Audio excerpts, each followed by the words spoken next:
Hello, everybody. This is my video, the case for Bernie Sanders. Um, I'm not a political commentator, nor am I a YouTuber. I don't really have aspirations of getting followers or making any money.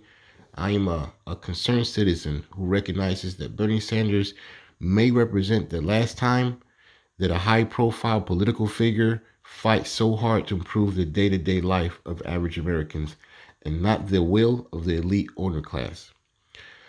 Typically, the only things that pass in Congress are things that do not change or alter the status quo. Jennifer Lawrence, speaking in the video by Represent Us, speaks about how insignificant popular opinion is when determining policy. Even with 100% support for a bill, it only has about a 30% chance of becoming law. Our government isn't even considered a democracy, but rather an oligarchy. And that's from a study from Yale University. Tax cuts for the rich, maintaining tax loopholes, and deregulation of industry, despite the disastrous effects on our economy and our environment, are basically what our government is about. Instead of platitudes and cliches, the Sanders campaign has specific goals of introducing reforms to help people of all walks of life and not maintain corporate profitability. If you notice, I have a picture here of Mr. Bernie Sanders, a young Bernie Sanders, fighting against segregation. He's actually protesting a black woman being kicked out of her home, essentially. So even at a young age, this is what Bernie Sanders was doing. Okay. Some other cutouts about. Uh, I got some other cutouts here with Mr. Sanders back in 1986 at a lesbian and gay pride reunion back in 1986. So even back then, when it wasn't very popular to promote such things, Mr. Sanders was on the right side of history. Um, Bernie's campaign is a policy driven mechanism that has garnered support through populist, motivated ideas that focus on bringing the United States up to speed with the rest of the industrialized world. His signature policy, Medicare for All, will provide every man, woman, and child with the ability to go to the doctor. Now, this is the norm. This is the norm around the world. Every industrialized country, again, provides some kind of healthcare for their citizens. And in terms of our healthcare outcomes, all major studies have shown that we are in the 30th percentile of healthcare outcomes, which means that um, places like France, Canada, England, Germany all have better healthcare systems than we do. Um, Recent studies have shown that a single payer healthcare system would save Americans billions of dollars. It would also save an estimated 35,000 to 45,000 lives every year and create thousands of jobs. And that's from a recent study, again from Yale. The United States has about 800 military bases around the world and spends more in defense than the next 8 countries combined. And most of those countries are our allies. Senator Sanders wishes to reallocate resources towards domestic goals. Imagine that, including forgiving student loans and making public colleges tuition free. There's about $1 trillion out there in student loans. Um, I think that by removing those, you unleash the potential of our young men and women that go to college to go out into the world without having that hang on them. So this idea of public free tuition, this is a feat that even Slovenia has accomplished. Instead of feeding the military industrial complex, Senator Sanders helps to lead the charge to stop the U.S. involvement in the genocide against the people in Yemen, where Saudi led forces um, bombed schools and hospitals with American made weapons. Donald Trump vetoed the bill, and the U.S. involvement has not stopped. Now, another case for Mr. Sanders is in terms of electability. A lot of people talk about this. It's obvious that Bernie Sanders is more likely to win in a general election against Donald Trump. Joe Biden has a horrible history. Joe Biden has supported cutting Social Security many, many, many times and has lied about doing so. His corruption was the centerpiece of the recent impeachment trial of Donald Trump, where he, as vice president, threatened to stop aid if any investigation was done about his son. That's not corruption at all, right, guys? Biden has publicly lied about getting arrested in South Africa when going to see Nelson Mandela, something that never happened. So he says he was going to go see Nelson Mandela and got arrested doing so. Never happened. Never happened. Also, Joe Biden has displayed uh, some severe cognitive decline. Um, slurring his words and forgetting the Declaration of Independence during his speech. He has even been confused about where he was at and even confused his wife or his sister after the Super Tuesday elections. Donald Trump has already begun to attack on the deeply flawed candidate, Joe Biden, and in proper Trump fashion, will neither be civil nor will he be polite in addressing the concerns with his base and will outline Joe's history of supporting busing. Yeah, he supported busing and praising segregationists. All facts. Look them up. Look them up. I encourage everyone to research everything I've just said about Bernie Sanders. Very short video. Like I said, I've never made a video before. Shout outs to Mr. Kyle Kulinski of Secular Talk. A fountain, a wealth of information. Watch his shows on YouTube.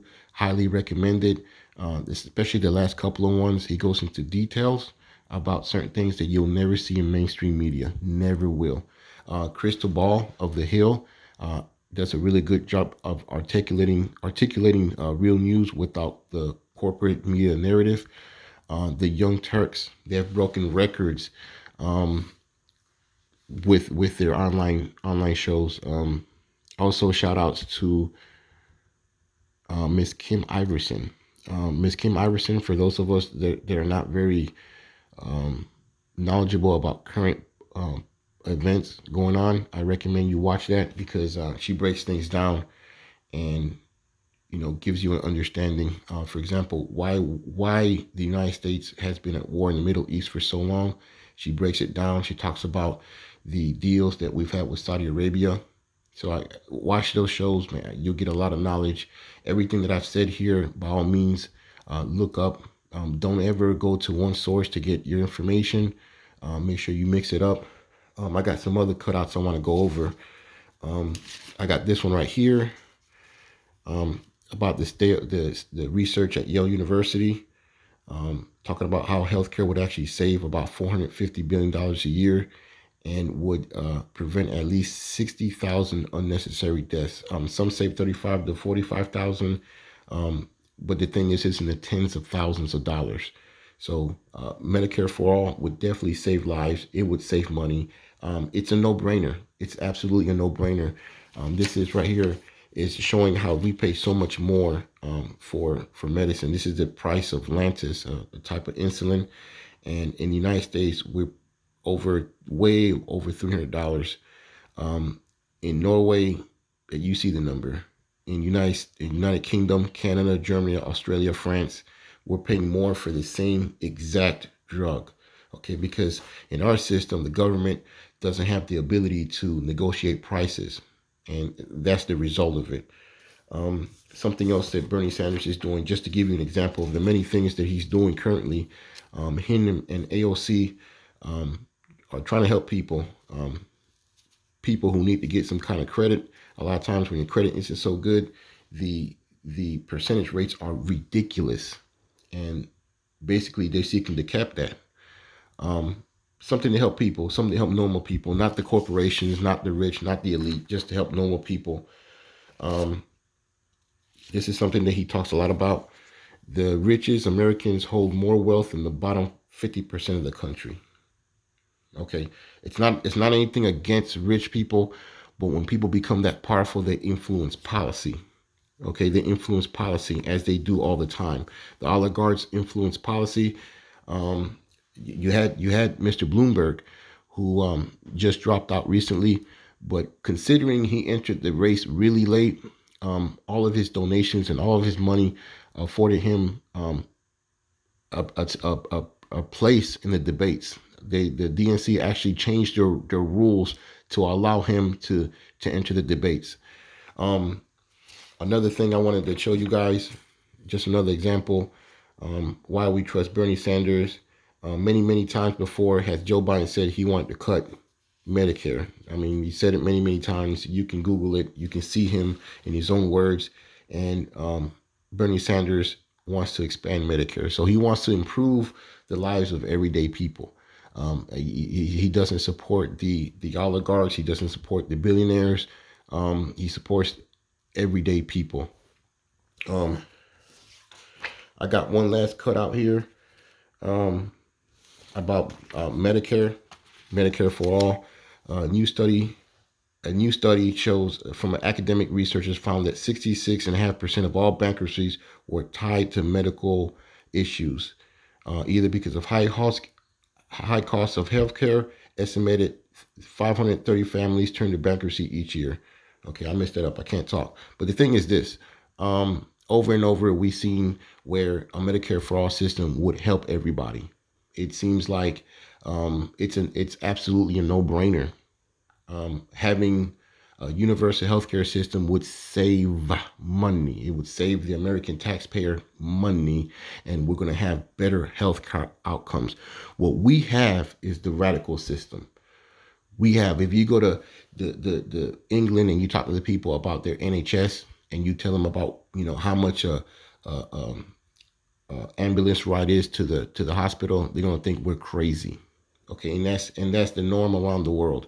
We are the radical system as far as healthcare is concerned, and what we want is just to have what everybody else around the world have. We are the largest, most powerful country in the history. Not the largest in terms of size, but we're the largest country in terms of our economy. We're the richest country in the history of the world, and it's time that the American citizens reap the benefits of that, and not the elite class. So this is my video, guys. Again, this is the first time I've ever done a video. I don't think I know how to articulate myself very well, but I thought this was very important. It's very important that we have a change in our system, that we go from representing the elite class to representing the actual will of the voters. I think that people aren't very informed when they make their decisions. Somebody like Biden has a lot of name recognition. He was Obama's VP. Obama has a very good rating among the people, and that's what people go by. But we have to be more informed as a society. We have to be more informed about what's really going on. And mainstream media isn't going to give you that. They're going to straw man Bernie Sanders. A lot of what's being promoted is like a New Deal type, policy. And that's what we had with Mr. FDR. And he was elected 4 times. They had to create term limits because he was so popular. I mean, he died in office, but term limits came because of him. He's the one that introduced the 40-hour work week. He's the one that introduced overtime, Social Security. So a lot of people back then, about 50% of the elderly lived in poverty. That's a lot lower now, thanks to Social Security. So these are things that would have been considered crazy, radical, but they're part of our society now. And people like Joe Biden want to, in order to balance the budget, they want to go ahead and take those things away. For everybody that watched this, thank you for watching this. Excuse me for, for stuttering sometimes. Like I said, I've never made a video before. It's not what I do, but by all means, research everything I've said in this video, and spread the message. Spread the message about who Joe Biden really is, about the establishment coalition behind him, about stocks going up for the insurance companies. Once he became the front runner, stocks for insurance companies came up. I wonder why. So everybody, thank you so much for watching this video. By all means, watch Secular Talk here on YouTube. The Young Turks, Kim Iverson. Go ahead and watch those resources. They can articulate the things I've said much better than I can. And thank you again.